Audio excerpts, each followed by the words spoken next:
about yourself? Well, I was born a poor black child in Detroit. No, I was actually. Grew up in Detroit, Michigan, which is a pretty rough city, and overcame all the obstacles that I was confronted with, and got a scholarship to go to college. Went to college in San Diego. Graduated from there, traveled the world on cruise ships. Enjoyed life as an entertainer, singer, dancer, actor. I did a lot of musical theater, and decided, let me see what Hollywood has to offer. I gotta give it a go. I got a degree, so went to Hollywood, got an agent, dance agent, in fact.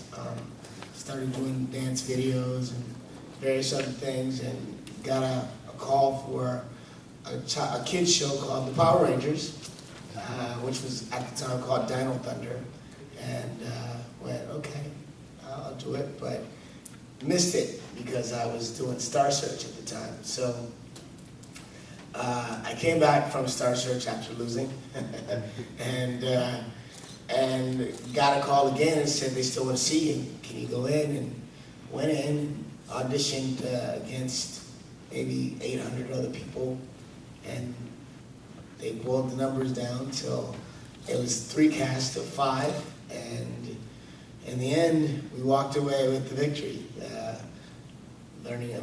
becoming the Power Rangers, what was known as to become the Power Rangers. And we thought the show was like this kind of quirky, weird, kind of fun thing. Being a superhero was going to be cool, and didn't know what it was going to do, but it was a kid's show. It was going to be fun, and before you know it, it was a phenomenon. Before you know it, there were kids, the toys were selling out in all the stores, and we were, walking around and being recognized everywhere, having lines of people wait for autographs while we were having dinner.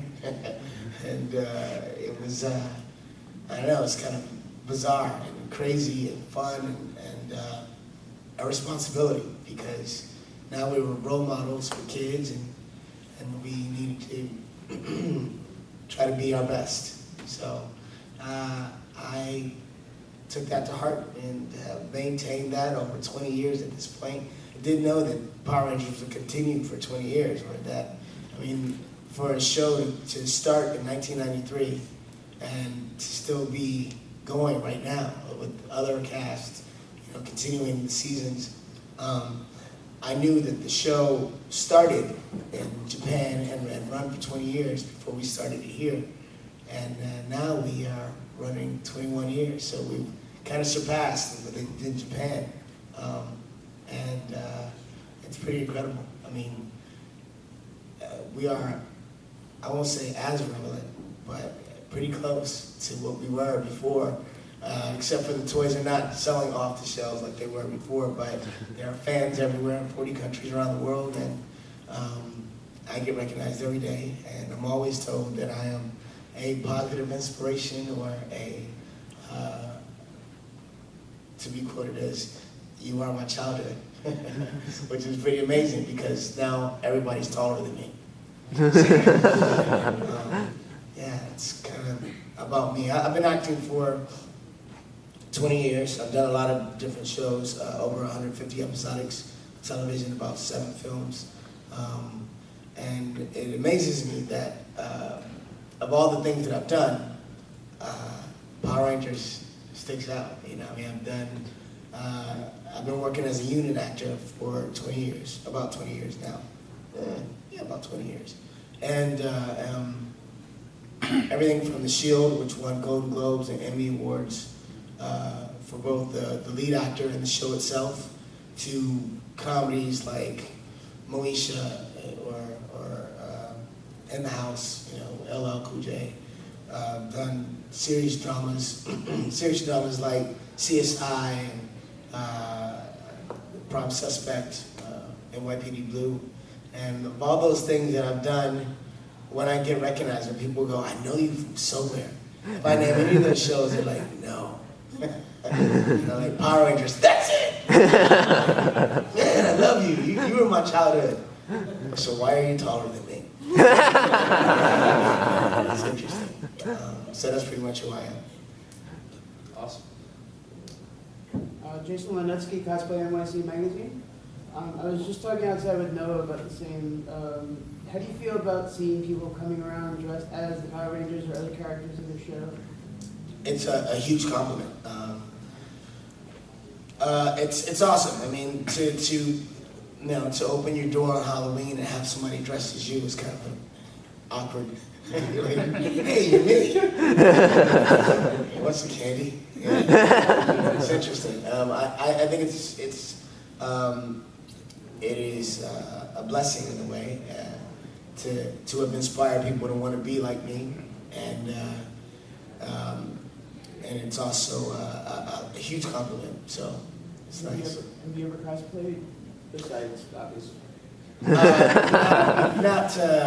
Not completely. I mean, I haven't gone to any cons and been any particular character besides myself. And I'm not sure that I would, although it could be fun. I'm sure. I love the fact that at these conventions people lose themselves in character, and they get to play all day in whatever way they choose. I mean, that's kind of what we do as actors on the set. You know, like give me a character and give me a costume, and I am that person in front of the camera or on the stage, and I revel in the opportunity. So I kind of feel like everybody that does cosplay is an actor in their own right, but acting in the freest form, you know. Yes. I had 2 questions actually. Yes. First off, I was wondering how you created the Zach character, because he seemed to be a jokester, a second in command, and a man with fears. So I'm wondering how you were able to balance all those traits. The character itself was developed by the writers. When they were looking for the character to play Zachary Taylor, they were looking for an actor with certain skills.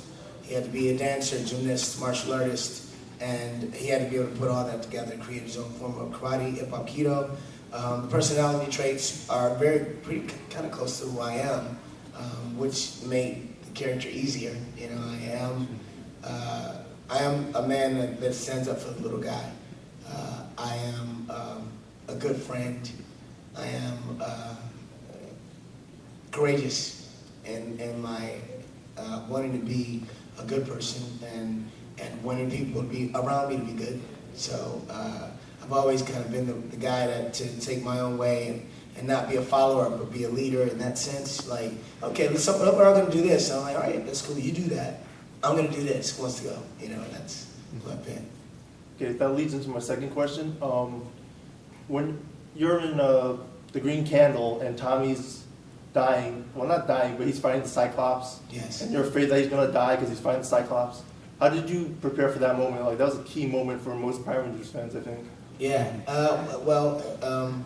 Again, as an actor, you take a script, you take what's given to you in the script, you give it given circumstances to make it real for yourself.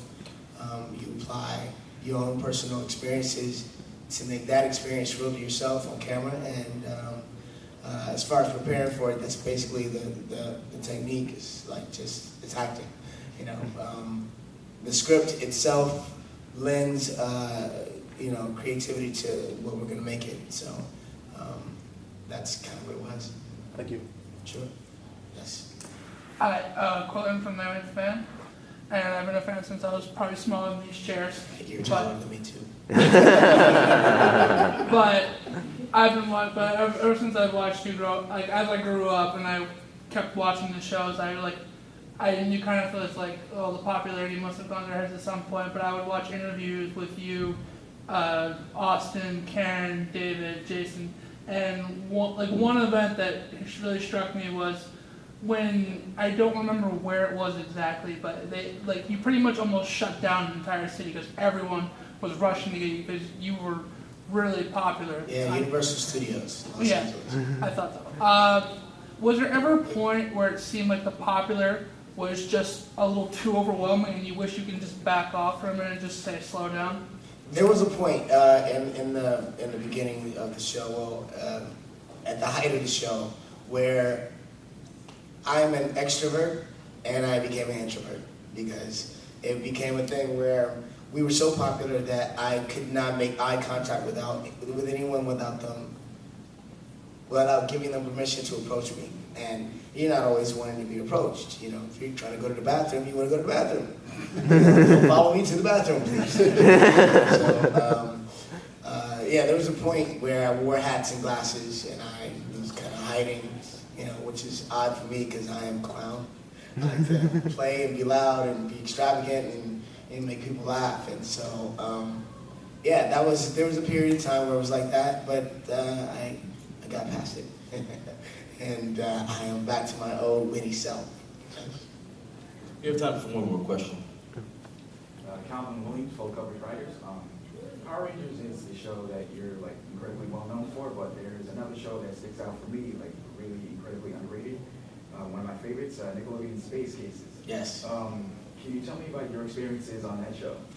Nickelodeon Space Cases was an amazing experience for me because coming from Power Rangers and then leaving the show the way I left the show,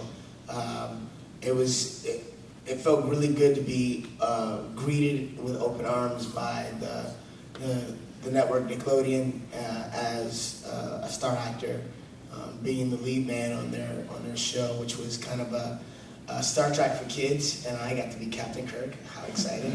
You know, it was a great experience. I mean, we had a great set, we had a great cast. We were shooting in Montreal, which was beautiful, and we were Nickelodeon's #2 show behind Keenan and Kel, which was exciting. The only problem with that was the fact that our show cost 3 times as much to produce than Keenan and Kel, so it made it tough for the network because they were like, okay, we love the show, everybody loves the show, it costs a lot more money to produce it, so we're on the fence about what we're going to do with it. And then I got a show with Aaron Spelling. I got booked to do an Aaron Spelling show, which was like an Aaron Spelling show, you know. Aaron Spelling makes hits, you know, Charlie's Angels, you know, Starsky and Hutch, so forth, so on, 90210. So in hopes to be on Aaron Spelling's next hit, I chose to walk away from the show and take Aaron Spelling's, you know, ride with Aaron Spelling. Of course, we only ran for 1 season, which was a bummer, and in the process, I walked away from my show that I love so much, and you know, was doing really well. But that's the way it works sometimes. So, Ladies and gentlemen, Walter Jones.